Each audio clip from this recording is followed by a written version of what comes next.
Honorable Babala, donc pour vous, il faut sanctionner les officiers militaires. Est-ce qu'il il faudrait les remplacer par lesquels? Parce que apparemment, le verre est dans le fruit. Le verre est dans le fruit, madame, j'achète votre expression. Mais juste pour vous donner un certain nombre de faits, on ne sanctionne pas pour les besoins de sanctionner. Besoin de sanctions cosmétiques, le pays en a connu. Comme l'exemple que vous avez cité, Kousseyo. Il y a un crash, on vire un ministre, mais il y a la responsabilité pénale. Au-delà, il y a eu de morts. Qu'est-ce qu'on a fait? Ce que moi je voudrais, c'est qu'on tire une fois pour toutes les conséquences. On sait que la chaîne de commandement de notre armée n'est pas claire. La chaîne de commandement au niveau des opérations n'est pas claire non plus. Je vous apprends, madame, que les armes individuelles, c'était entre les mains des FARDC. Les armes d'appui, avec un commandement particulier, les forces terrestres avec un commandement particulier. Les armes d'appui, blindés, mortiers, canons et autres, c'était entre les mains de la garde républicaine, avec un commandement particulier. Est-ce que c'est une manière efficace de pouvoir conduire une armée pendant une opération? Ça, c'est de un. De deux, quand on regarde aujourd'hui à Kananga, c'est vérifiable, à l'EFO Kananga, la promotion qui est en formation des officiers, il y en a 200. 100 viennent d'une ethnie, alors que c'est payé en compte 450. Est-ce que c'est la meilleure façon de faire une armée républicaine? Ce n'est pas la meilleure façon. Je crois qu'à un moment donné, on doit pouvoir sanctionner. Ce qui fait défaut dans la Kabylie, c'est l'absence de sanctions. On sait que le premier ministre Mozito à l'époque avait trouvé des rations à l'époque de troubles qu'il y avait, je crois, en 2008 ou 2009. Des rations qui étaient censées être à Goma, il les a retrouvées au marché de Kisangani. On a sanctionné qui? Personne. Donc, les gens sentent une sorte d'impunité ambiante qui ne favorise pas la discipline dans l'armée. Or, tout le monde sait qu'une armée sans discipline, c'est une bande de voyous. Mais il en va aussi de la responsabilité de l'Assemblée nationale, qui est censée contrôler le gouvernement. On va arriver sur le chapitre de l'Assemblée nationale, juste pour dire que ça fait 11 ans aujourd'hui que le président Kabila est président de la République. J'entends les amis de la majorité dire « Ah, c'est l'armée composite ». Mais pour faire une armée, est-ce qu'il faut 10 ans, il faut 11 ans? Nous avons assez d'humiliation. Ça fait 10 ans d'humiliation que notre armée ne fait que perdre des guerres. Finalement, cette humiliation rejaillit sur la nation. Notamment la guerre contre le MLC. On parle du M23, on pourrait parler du MLC, il n'y a pas de problème. Je vais assumer l'histoire du MLC, il n'y a pas de problème. Bien que personnellement, je n'ai pas fait partie de la rébellion, mais je vais assumer l'histoire du MLC. 10 ans d'humiliation, Kabila à la tête de notre pays comme chef de l'État et par voie de conséquence comme commandant suprême. Une armée qui ne gagne pas de guerre, c'est quoi? Ce n'est plus une armée. Il faut refonder l'armée, les piliers. Madame. Mais entre-temps, qui va défendre l'intégrité territoriale? Permettez. Allez-y, honorable. Le pouvoir AFDEL est d'origine militaire.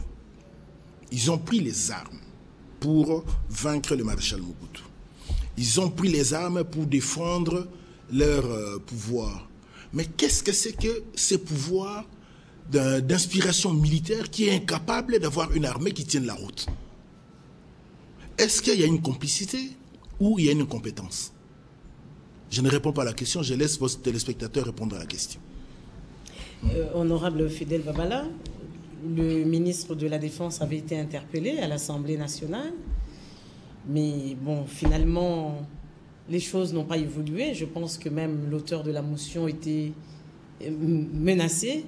Et vous tous, vous avez croisé les bras? Non, on n'a pas croisé les bras, madame. Je crois qu'en ce qui concerne le ministre de la Défense, c'est un monsieur sympathique, mais je crois qu'il y a erreur de casting en ce qui le concerne. Il n'est pas à sa place. Vous êtes mère de famille.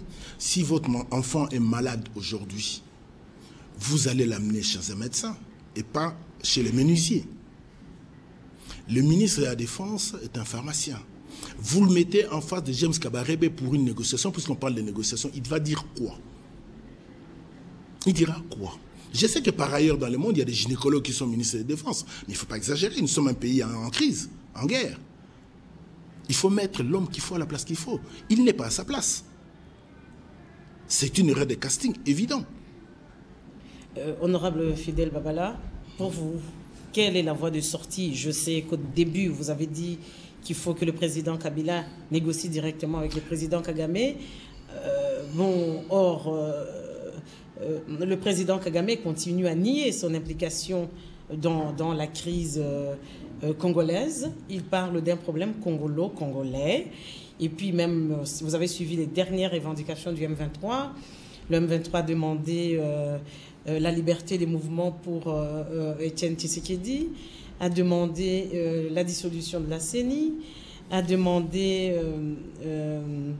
le respect des droits de l'homme, ainsi que d'autres choses que l'opposition revendique régulièrement.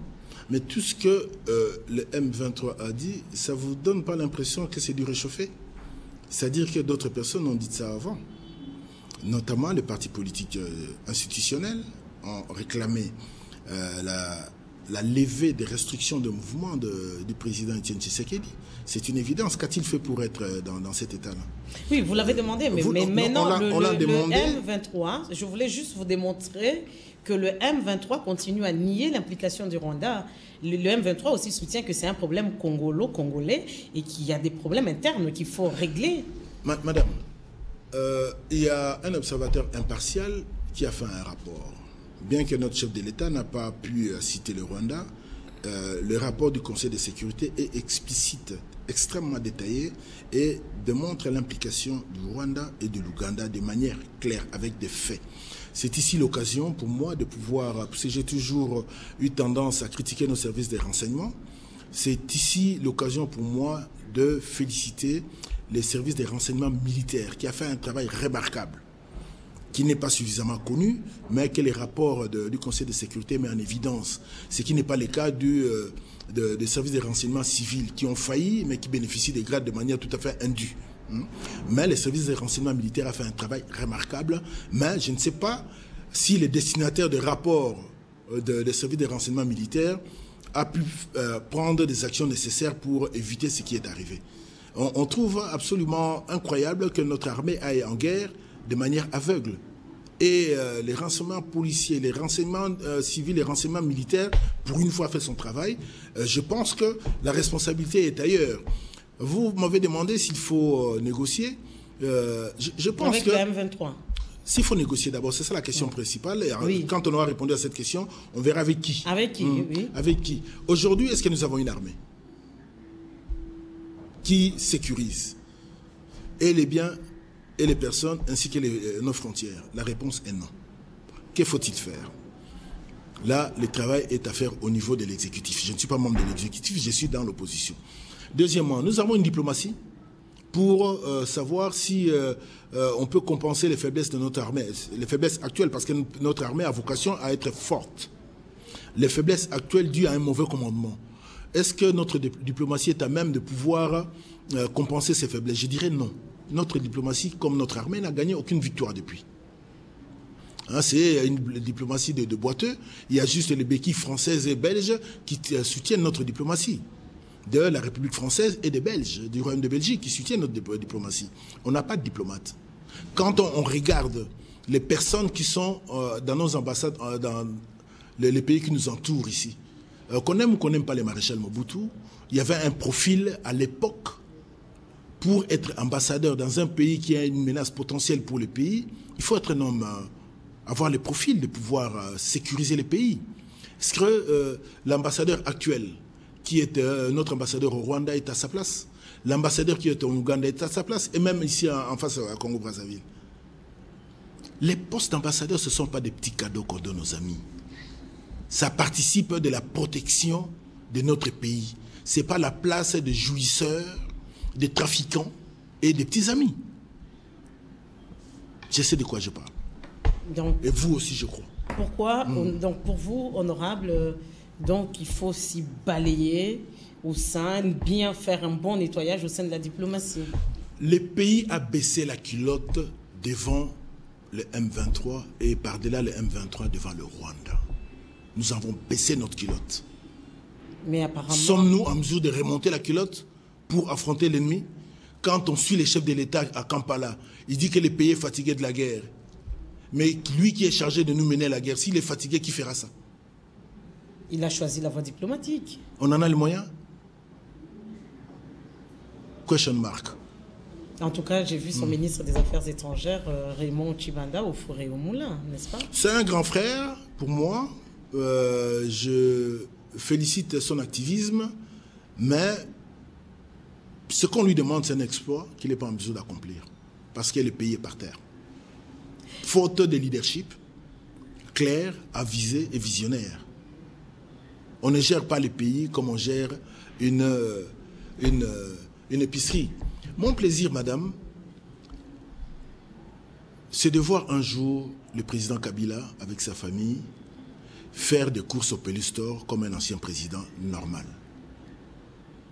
C'est-à-dire qu'on arrête les cycles de combat, de rébellion. Ça, c'est sa responsabilité. Il a pris ces pays dans ses frontières des années 60, hérité des Belges.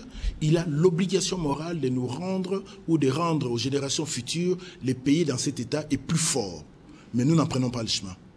Quels devraient être les termes des négociations? S'il faudrait négocier avec le Rwanda ou l'Ouganda, ou s'il faudrait négocier avec le M23, on connaît les revendications déjà. Vous posez la question à l'honorable Babala ou bien au Congolais? Qu'est-ce que vous, honorable Fidel Babala, député élu de Kinshasa, Congolais dans son sang et dans sa chair? Madame, je souffre autant de voir l'errance de mes compatriotes à l'Est par la faute de notre gouvernement d'abord, qui est incapable de pouvoir sécuriser ses compatriotes. Ces pays, madame, a une vocation à être beaucoup plus digne, beaucoup plus fort et beaucoup plus rayonnant dans la sous-région que ça ne l'est maintenant. Quand on voit la manière dont les choses se font, on se demande réellement s'il y a une volonté politique dans ces pays. On a dit toujours, quand on regardait pendant la campagne les 5 chantiers, on disait « Ah, Kabila a fait, Kabila a fait ». Quand il fait les routes, c'est lui. Quand nous avons les défaites militaires, ce n'est pas lui. C'est lui, toujours c'est lui. C'est lui le chef de l'État. Autant pour les routes, on dit que c'est lui qui a fait les routes, autant pour les défaites militaires, c'est lui le responsable. Je ne suis pas membre de l'exécutif, je ne suis pas membre de l'armée. Il y a dans ces pays un système institutionnel qui fait qu'il y a un président de la République qui co-gère, c'est d'ailleurs des domaines partagés, avec le gouvernement, la matière de la défense nationale et des affaires étrangères. Quand il a été négocié avec le CNDP, qui fait partie de sa majorité aujourd'hui, qu'on le dise, le CNDP est allié du PPRD. Aujourd'hui, dans la MP, ils sont là-dedans. Il n'a pas été avec l'opposition. Et c'est l'occasion aussi de dire que je ne vois pas tellement l'intérêt que l'opposition participe à cette réunion de Kampala. Quand ils ont signé les accords originels, on n'était pas là. L'ordre du jour de Kampala, c'est de pouvoir évaluer ces accords. Si vous n'avez pas été à l'origine, pourquoi vous serez vers la fin? Vous allez voir quoi? Même si vous demandez d'y aller, vous n'irez pas. C'est la responsabilité de l'exécutif. Nous aspirons à être un pays normal, non? Mais parce que j'ai appris qu'il y a des sénateurs et des députés qui c'est une proposition, mais ça nous donnerait la légitimité de critiquer comment après, si on est partie prenante. Donc le MLC ne devrait pas... Je ne suis pas la voix autorisée du MLC. Je parle en ce qui me concerne à titre individuel. Le MLC fera une réunion et on prendra une position de groupe qui sera Mais vous, Fidel Babala, vous ne souhaiteriez pas... Je ne suis pas d'avis. Honorable Fidel Babala, le président Sassou Nguesso du Congo-Brazzaville était ici à Kinshasa. Avant Kinshasa, la semaine dernière, il a été à Kigali. Apparemment, il est en train de faire la médiation entre les deux pays. Qu'en dites-vous? Non, je félicite. J'ai toujours aimé la sagesse du président Sassou. C'est un voisin. Ce qui arrive chez nous pourrait arriver chez lui. Je crois que c'est le bon médiateur pour essayer de mettre les deux parties. Vous me rejoignez finalement quand vous dites qu'il a été à Kigali, ça veut dire que c'est le Rwanda.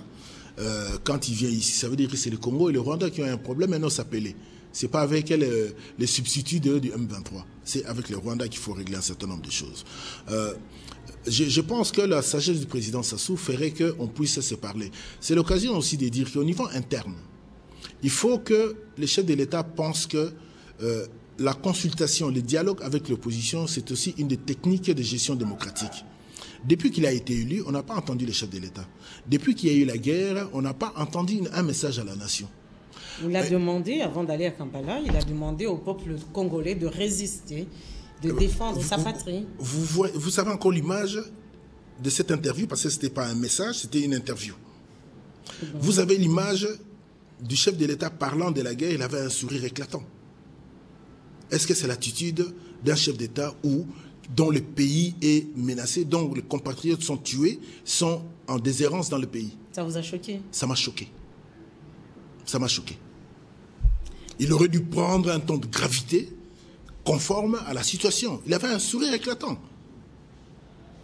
Et si jamais il devrait vous recevoir, vous, membres de l'opposition, vous, Fidel Babala, qu'est-ce que vous lui diriez? Je lui dirais la même chose que je suis en train de vous dire là.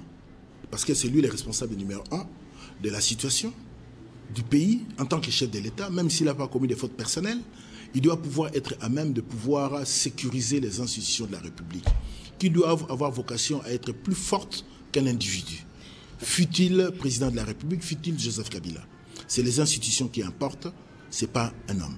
Peut-être qu'il va vous expliquer tout le 6 décembre prochain au Parlement. Je l'espère, nous l'attendons. Honorable Fidel Babala, à quand la désignation du porte-parole de l'opposition? Pour le porte-parole, je crois que tous les préalables ont été rencontrés par les 4 groupes de l'opposition parlementaire pour avoir un règlement d'ordre intérieur accepté par tout le monde. Je crois que ce projet de règlement intérieur est déposé au niveau du président de l'Assemblée nationale et du président du Sénat pour pouvoir convoquer une plénière de l'opposition pour pouvoir procéder en fait à la validation de ces règlements intérieurs et ensuite procéder à l'élection. Je pense que les partis politiques qui sont intéressés, y compris les MMC, devraient commencer déjà à discuter pour savoir comment est-ce qu'on va y aller à ces élections-là. Mais juste si là, il n'y a que deux candidats connus, Sami Badibanga et Vital Kamerhe. Il y a Thomas Louaka aussi qui s'est prononcé. Et pour vous, naturellement, vous allez soutenir le MLC.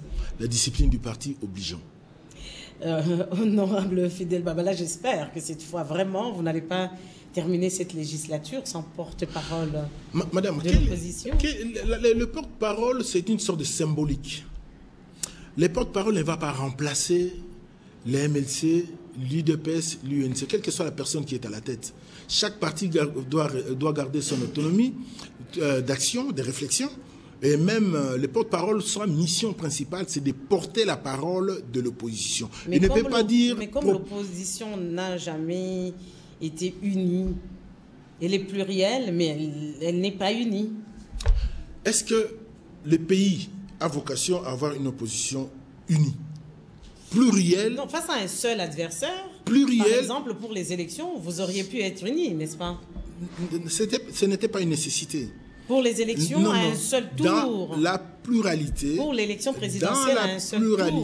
Dans la pluralité, on aurait pu se mettre d'accord, pas être unis, fondus, symbiose, non pas fondus, mais qu'il y ait des convergences parallèles entre le parti d'opposition pour dire que notre priorité numéro 1, c'est de faire l'alternance à la tête du pays. Quelle est la personne qui est à mieux de pouvoir réaliser cette alternance? On se met d'accord. Cette personne-là ne doit pas considérer que les autres sont des suivistes. Ils doivent le suivre comme il veut. S'il va à gauche, nous allons à gauche. S'il va à droite, nous allons à droite. Et on ne lui doit rien de toute façon au départ. C'est une question d'entente. On se met d'accord, il y a un accord politique et on va ensemble. Tel n'a pas été le cas lors des dernières élections. Je ne vais pas m'étendre là-dessus, chacun reconnaîtra ses responsabilités. Pour vous, un mot, est-ce que vous pensez que certaines personnalités de l'opposition qui ont dépassé 75 ans auraient laissé la page à une nouvelle génération? C'est un discours simpliste que de penser cela. Il n'y a personne qui doit laisser la place à qui que ce soit ou à quoi que ce soit. Ou prendre la retraite. Les combats politiques, madame, ça se mérite. Celui qui se sent, qui a la capacité de pouvoir conduire les autres, c'est manifeste. Et on le voit sur le terrain, s'il a les capacités de le faire. Tout le monde le suivra. Si c'est un leader national, on verra. Si c'est un leader régional, on le verrait aussi. S'il n'est pas du tout leader, seulement un leader de télévision, on verrait aussi. Honorable Fidèle Babala, un mot sur l'affaire Lumbala, Diomi Ndongala, des députés qui n'auront plus la possibilité de siéger apparemment. L'un est en exil, l'autre très malade parce qu'il a fait longtemps en prison. En prison? Oui, on a dit qu'il était dans un cachot. En tout cas, c'est ce que son épouse a dit. C'est une source sûre. Madame, avant d'aborder, j'aimerais juste, à un titre tout à fait périphérique, donner un fait. Le 27 juin, on a vu le ministre de l'Information, encore lui, une fois de plus, dire que l'honorable Diomi a été arrêté. Vous avez tous suivi cela. Peut-il nous dire aujourd'hui qui l'a arrêté? Il est incapable de nous dire où est-ce qu'il a été en cachot. Quand on voit la justice, les responsables de la justice et des services de renseignement disent qu'il n'a jamais été chez eux. Mais le ministre Mende nous a dit que M. Diomi a été arrêté. Qui l'a arrêté pour l'amener où? C'est l'une des questions auxquelles il devra répondre quand il y aura commission parlementaire sur le sujet. Mais je ne vais pas m'étendre sur le fait. Je ne sais pas si ces faits ont eu lieu ou pas. Tel n'est pas mon propos, ce n'est pas mon rôle, ça c'est la justice de pouvoir déterminer. Mais quand je vois la demande de levée d'immunité au niveau du Parlement, je ne peux qu'être étonné par la légèreté de notre appareil judiciaire. En ce qui concerne Diomi, on n'apporte pas la preuve. On est quand même, comme les gens de la majorité disent, nous sommes dans la révolution de la modernité. Apparemment, cette révolution de la modernité n'a pas encore atteint le procureur général de la République. Il ne nous donne pas de preuves s'il y a eu viol ou pas. Il se limite de dire que 2 personnes ou 3 personnes du même sexe, de sexe différent, se sont retrouvées dans une pièce et qu'il y a eu viol. Sans pouvoir administrer la preuve qu'il y a eu viol. Pas de certificat d'un médecin, pas de test ADN. Il n'y a que la déclaration des filles et de leur père qui a une attitude bizarre. Après avoir filé ses filles, voit que ses filles entrent dans une maison qu'il ne connaît pas, qu'il a identifié comme étant le bureau ou la maison, ou je ne sais pas, un endroit où s'est trouvé M. Diomi, il a attendu que ses enfants soient violés pour demander à la police de venir. C'est l'attitude d'un père. Je vous apprends que, madame, il y a quelques bizarreries là. On dit que ce sont 2 sœurs, pas des sœurs jumelles, mais entre les 2, il y a 6 mois d'écart, même pas 3 mois d'écart. Autant que je puisse m'en souvenir, l'une est née au mois de juin, l'autre en septembre. C'est un miracle de la génétique ou... Même père, mère différente, peut-être. Possibilité. C'est une possibilité, ce sont des choses qu'on devrait pouvoir éclaircir. Là, en ce qui concerne Diomi, on verra que le procureur puisse donner beaucoup plus de preuves. S'il a commis effectivement un viol, il devrait être condamné. Mais il n'est pas le seul à avoir ce genre d'attitude. On a suivi mon collègue actuel Lumano quand il était directeur de cabinet du président de la République, avec l'ambassadeur du Canada. Le procureur général était où? On a suivi à la télévision une maman se plaindre pour le vice-premier ministre de l'époque, M. Bongeli, avec sa fille mineure. Il était où, le procureur général? Est-ce que c'est une justice à géométrie variable ou une justice sélective? Quant à Lumbala, qu'est-ce qu'il y a comme preuve?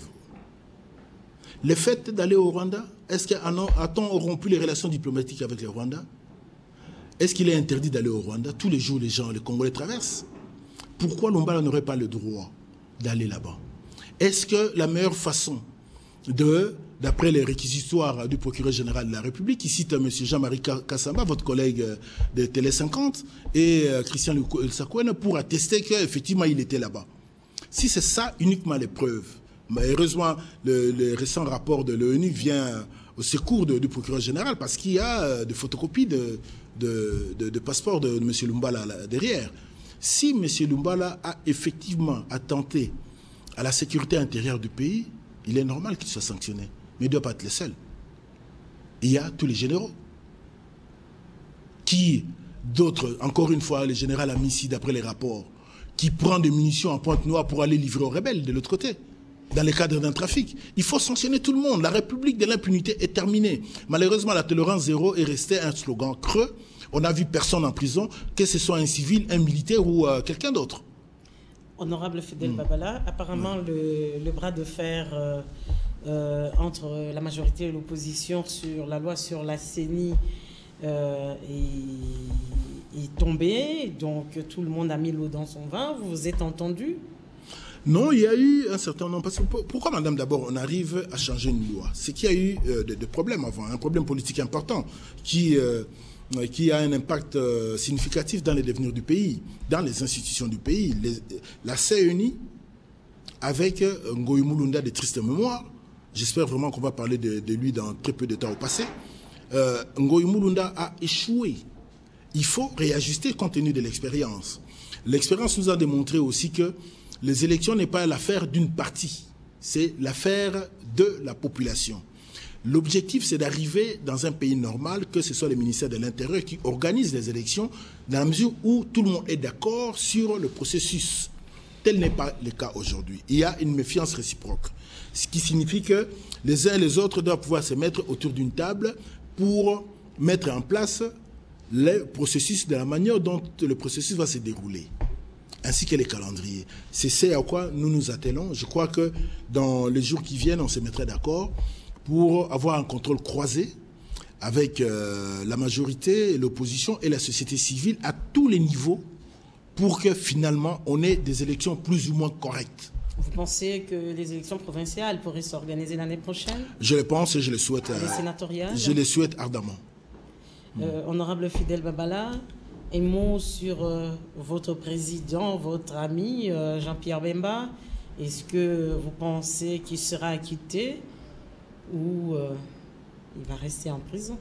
Non, rester en prison, je n'ai pas l'ombre d'un seul doute que Jean-Pierre Bemba sera acquitté. Quand on voit l'évolution du procès, on se rend compte de la vacuité même de l'accusation, qui est mise en pièces quasiment au jour le jour. Je pense qu'il s'agit d'un processus, il y a un début et une fin, et il y aura la fin du procès. J'espère que ce sera aux environs du mois de mars 2013 ou au plus tard, avril 2013, pour finalement voir la vérité triompher. Aujourd'hui, nous savons que l'accusation n'est pas fondée. Les faits pour lesquels il est poursuivi, ce sont des faits qui concernent la République centrafricaine et la responsabilité est là-bas. Je peux vous donner un exemple tout à fait simpliste pour que le commun des mortels puisse comprendre. Quand il y a les soldats qui composent la MONUSCO aujourd'hui, quand ils font un accident ici, avec un mort d'homme, si c'est un soldat pakistanais ou sénégalais, on n'impute pas la responsabilité au président pakistanais ou sénégalais.